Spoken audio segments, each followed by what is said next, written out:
আমি একটু অ্যাডভোকেট হুমায়রা নূরকে যুক্ত করেছি। তিনি এনসিপির যুগ্ম সদস্য সচিব। অ্যাডভোকেট হুমায়রা নূর, চাপে শাপলা প্রতীক দিতে সাহস পাচ্ছে না নির্বাচন কমিশন, সার্জিস আলম বলেছেন। কার চাপে? ধন্যবাদ আপনাকে আজকে আমাকে এখানে ডাকার জন্য এবং উপস্থিত সহ আলোচকদেরকেও ধন্যবাদ। দেখেন, এই যে নির্বাচন কমিশনারের বিভিন্ন বক্তব্য নিয়ে প্রশ্ন উঠছে, এই নির্বাচন কমিশনারের নিয়োগটা হয়েছে কিন্তু শেখ হাসিনার স্বরচিত 2022 সালের নিয়োগ সংক্রান্ত আইন দিয়ে। সুতরাং এই নিয়োগ সংক্রান্ত যেই বিধিমালাগুলো আছে সেগুলো সংশোধন হওয়ার আগেই এই নির্বাচন কমিশনের পুনর্গঠন এবং সংস্কারের আগেই যে এই যে তোড়জোড়গুলো, সেগুলো কিন্তু খুবই কোশ্চেনেবল। তাদের যে ভূমিকাটা সেইটাই কোশ্চেনেবল। এইটার সাথে আমি যদি রিলেট করি, আমাদেরকে জাতীয় নাগরিক পার্টিকে শাপলা প্রতীক দেয়া বা না দেওয়ার বিষয়ে তাদের যেই অবস্টেকেলগুলো তারা মনে করছেন যে এগুলা দেয়া যাবে না, কিন্তু তার বিরুদ্ধে কিন্তু তারা কোনো যুক্তিযুক্ত কোনো বক্তব্য দিতে পারছে না। না, তারা তো বলেছে নাগরিক ঐক্য শাপলা চেয়েছিল আপনাদের আগে, তারা 2 দফা চিঠি দিয়েছে, দেখা করেছে নির্বাচন কমিশনের সঙ্গে, তারা তাদেরকেও দেননি। এখন যদি শাপলা প্রতীক হিসেবে আসে তাহলে তো মানে নিয়ম অনুযায়ী তারা পায়, নাগরিক ঐক্য পায়। নিয়মটা কে লিখেছে? নাগরিক ঐক্যকে একটা প্রতীক দেওয়া হয়েছে এবং ওনারা সেটার এগেইনস্টে ওনারা আবার আবেদন করেছে। এখন আমি মনে করি না যে নাগরিক ঐক্য যদি জাতীয় নাগরিক পার্টিকে শাপলা দেওয়ার ব্যাপারে সিদ্ধান্ত হয়, সেই বিষয়ে নাগরিক ঐক্যর কাছেও যদি আপনি জিজ্ঞেস করেন, ওনারাও খুব বেশি অবজেকশন দিবেন বলে আমার বিশ্বাস না। তো আপনারা ওনাদের দোহাই দিয়ে যদি একটা ন্যায্য দাবিকে অগ্রাহ্য করেন, তাহলে তো এটা হতে পারে না। আপনি প্রতীকটাকেই আপনি 150টা প্রতীক আপনি ঘোষণা করলেন, সেই প্রতীকটার মধ্যে শাপলা প্রতীকটা আপনি ঘোষণাই করলেন না। আগে তো ঘোষণা করবেন, তারপরে নাগরিক ঐক্য পাবে না জাতীয় নাগরিক পার্টি পাবে, সেটার আলোচনা।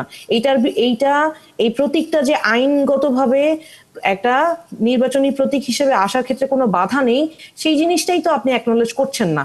আমাদের দেখেন, সংবিধানে বলা আছে যে বাংলাদেশের যে প্রতীকটা, সাংবিধানিক যে প্রতীকটা, সেখানে শাপলার দুপাশে আছে হচ্ছে ধানের শীষ এবং পাট পাতা, ওপরে আছে তারকা চিহ্ন। এই প্রত্যেকটা জিনিসই, এই 4টা এমব্লেমই কিন্তু জাতীয় প্রতীক, এবং 4টা এমব্লেমের 3টাই, যেটা হচ্ছে স্টার এবং ধানের শীষ, এগুলো কিন্তু অন্য নিবন্ধিত রাজনৈতিক দলের প্রতীক। এছাড়াও আপনি যদি বলেন ফুল জাতীয় প্রতীক, সেই হিসাবে দিতে পারে না কেন? কাঁঠাল তো জাতীয় ফল, কাঁঠাল তো একটি রাজনৈতিক দলের প্রতীক। আবার আরেকটা বক্তব্য এসেছে, জিজিএফ এর বিভিন্ন প্রতীকে শাপলা ব্যবহার করা হয় কেন? বিমান বাহিনীর বিভিন্ন প্রতীকেও তো ঈগল ব্যবহার করা হয়, তাহলে তো ঈগলও একটা রাজনৈতিক দলের প্রতীক। তো আপনার আসলে কোনো যুক্তিযুক্ত একটা গ্রহণযোগ্য যুক্তি না। আপনি মানুষকে বোঝানোর জন্য একটা যুক্তি যদি নির্বাচন কমিশনের কাছে থাকতো, এখন আবার যখন সেই প্রশ্নগুলো করা হচ্ছে, তখন বলছে আমরা আসলে সিদ্ধান্ত বা এটার পিছনে কারণগুলো এভাবে বলতে পারবো না। এইটা তো হইতে পারে না। এই বাংলাদেশে এখন এই পরিস্থিতিতে অন্তত আপনি অযৌক্তিকভাবে বা নির্দিষ্ট কারণ ছাড়া আপনি কাউকে কোনো অধিকার থেকে, কোনো দাবি থেকে বঞ্চিত করতে পারেন না।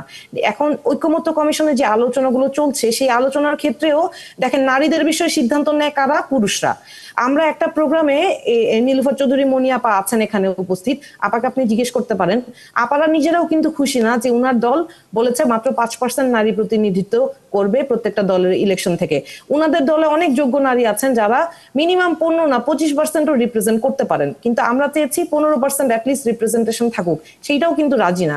এই যে যৌক্তিক কারণগুলো কিন্তু নিজের দলের নারীদেরকে ইনক্লুড করেও সিদ্ধান্তগুলো নেওয়া হচ্ছে না। আপনি যেই বিষয়ে নির্বাচন কমিশনের, এটা কিন্তু স্বতন্ত্রতা নিয়ে প্রশ্ন আসছে নির্বাচন কমিশনের, ওনারা ওনাদের সিদ্ধান্ত দেওয়ার ক্ষেত্রে যে সিদ্ধান্তগুলো নিচ্ছে, এগুলো কি কারো চাপে পড়ে নিচ্ছে কিনা, এটা কিন্তু স্পষ্ট। কারণ একটা স্বতন্ত্র কমিশন যদি হয়, তাহলে আপনারা বলছেন যে চাপে পড়ে নিচ্ছে, মানে কার চাপে পড়ে? এই কথাটা বলার কারণ চাপে পড়ে নিচ্ছে কিনা না, আপনারা বলছেন যে স্বতন্ত্রভাবে কাজ করছে না। বাংলাদেশের প্রত্যেকটা প্রতিষ্ঠান, যেগুলো সাংবিধানিক প্রতিষ্ঠান, সেগুলোর যে স্বতন্ত্রতা থাকা উচিত ছিল, সেগুলো না থাকার কারণেই কিন্তু গত 3টা ইলেকশন প্রশ্নবিদ্ধ ছিল। মানে এটা কার চাপে?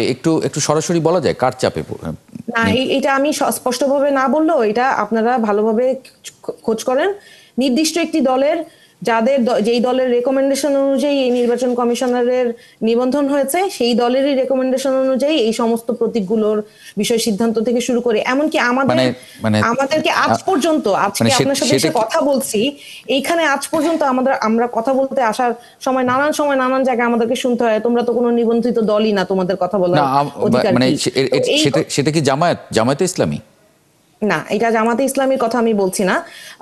এছাড়া আরো বড় বড় রাজনৈতিক দল আছে যারা আমাদের, তাহলে জামায়াতে ইসলামী না হলে তো বড় রাজনৈতিক দল বিএনপি সৃষ্টি করার জন্য নীলুফার চৌধুরী মনি, বাংলাদেশে 50-এর বেশি নিবন্ধিত রাজনৈতিক দল আছে, একটি নিষিদ্ধ হয়েছে, সুতরাং এখন বর্তমানে 50টা নিবন্ধিত রাজনৈতিক দল আছে।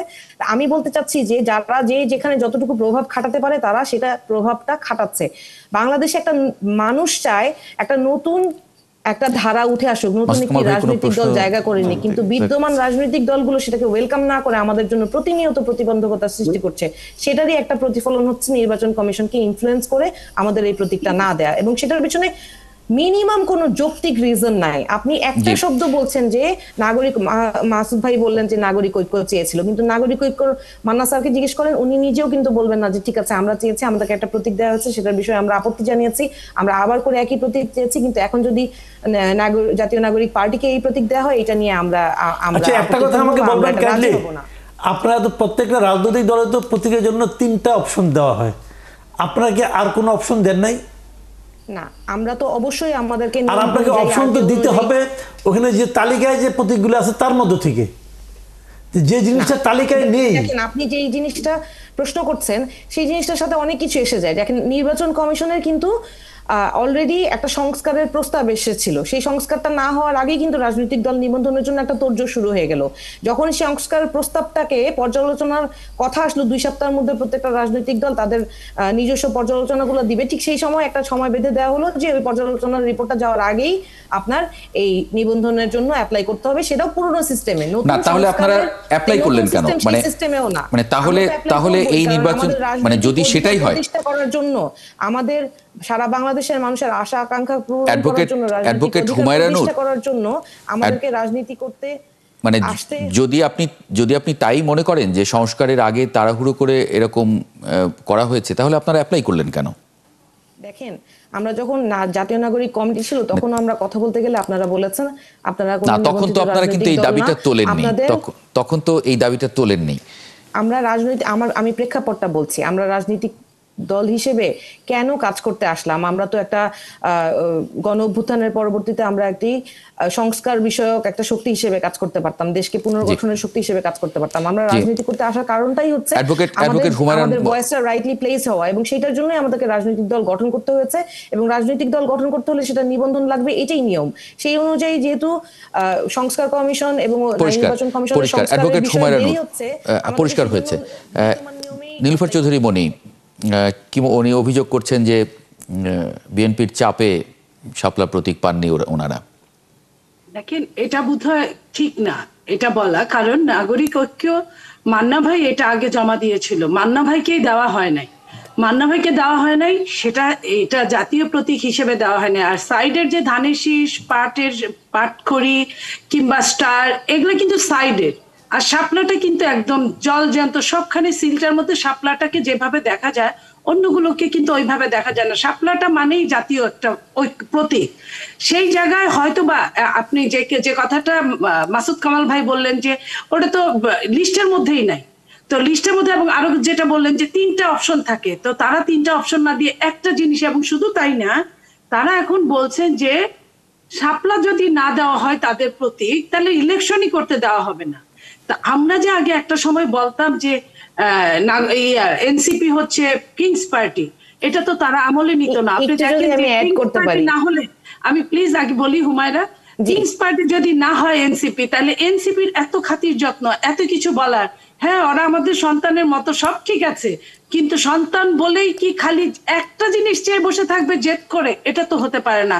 যখন ওরা কাজ করবে আমাদের সঙ্গে, তখন ওরা সমসাময়িক আমাদের, কারণ ওরা একটা মূল দলে কাজ করছে। তো মূল দলে যখন কাজ করবে তখন কিন্তু আর স্যাক্রিফাইসের কোনো রাস্তা থাকে না, যে না ওরা আমাদের সন্তান। যখন যুদ্ধটা ছিল, যখন অভ্যুত্থানটা ছিল, তখন ওরা আমাদের সন্তান ছিল, কিন্তু যখন ওরা ফুল একটা কমিটি করে ফেলেছে, ওরা আমাদের সমান, তখন হোক সেটা ছোট দল না বড় দল না মধ্যম দল সেটা নিয়ে কথা না। এখন তারা রেজিস্ট্রেশন এখনো পায় নাই, নিবন্ধন পায় না। আপনি জানেন যে যেটা হয় না বাংলাদেশের, সবাই যে নিবন্ধন করেছে 1-2 হাজার পাতা খরচ করেছে কিনা জানি না, এনসিপি একমাত্র দল যে ট্রাক ভরে তাদের নিবন্ধনের কাগজ নিয়ে যেতে হয়েছে। 9,000-এর উপরে তাদের পেজ ছিল, সেইখানে তারা তারপরেও নিবন্ধিত হয় নাই। এটা হচ্ছে তারা আইনের মধ্যে পড়ে নাই। সেটার জন্য যদি তারা কোনো দলকে যদি দোষারোপ করে, তাহলে আমি বলবো যে এটা তারা হুমজিক্যালি করছে মাসুদ ভাই, আপনার অথবা মন্তব্য। দায় চাপানোর জন্য করছে। তথ্যটা আমি একটু না, clarify একটা জিনিস করতে হলো কি, এই যে এনসিপি এত দাবি, একটা বেসিক কোশ্চেন করি আমি, এনসিপি কি নিবন্ধন পাইছে? পাইছে কেন? না, তাহলে আপনি যখন নিবন্ধনই পান নাই ভাই, আপনার ছেলের এখনো জন্ম হয় নাই, আপনি বলতেছেন যে তাকে আমি সেন্ট জোসেফে ভর্তি করবো, ভর্তি কেন নিচ্ছে না? ভাই আগে জন্ম হোক, তারপর নাম টাম রাখেন, ওখানে প্রতিযোগিতায় অংশ নেক, তারপরে